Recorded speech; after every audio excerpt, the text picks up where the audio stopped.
So I just got done watching episode 8 of Lord of Mysteries, and I was not expecting to get hit in the feels. Like what the hell? That's unfair.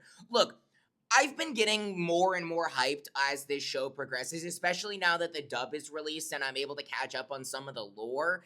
And now that we're like I think over halfway through this season of the show, I'm a lot more endeared to the characters. Even though we haven't gotten much of Neil, I was not expecting to get a lore dump on Neil and then have him lose one of his last remaining friends immediately.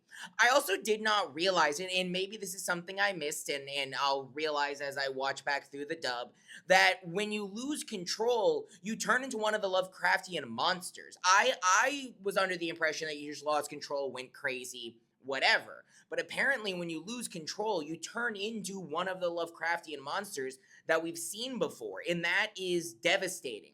Because we had to watch Neil, who has already lost his wife, his group of friends that he used to go on missions with, everyone that he's held close to him, he's lost them. They've either lost control, died, what have you. And now his last remaining friend, for whatever reason, loses control because we're at the docks. We're doing some investigation into a haunted boat dock. It's we also get some information about the secret societies that are going on in the wider Lord of Mysteries universe, which is a nice lore dump. But again, we don't really know why Neil's friend loses control. There's a big mystery behind that. Wow, who would have thunk?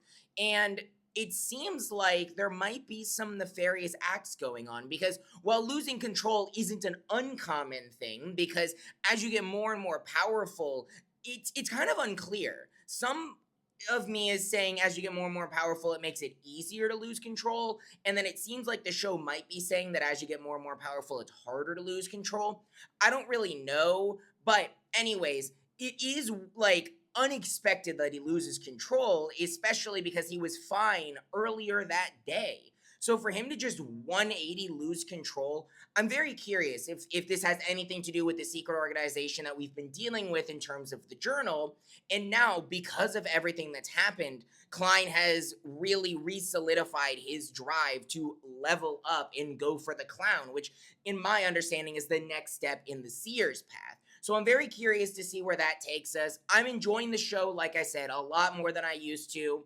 Now that we're getting the dub, it's catching me up on everything, all the lore that I might have missed, all the little tidbits. But yeah, let me know your thoughts down in the comments. Drop a like because it really helps with the algorithm. Drop a follow because I'll be covering this show weekly as well as many others. And as always, stay nerdy.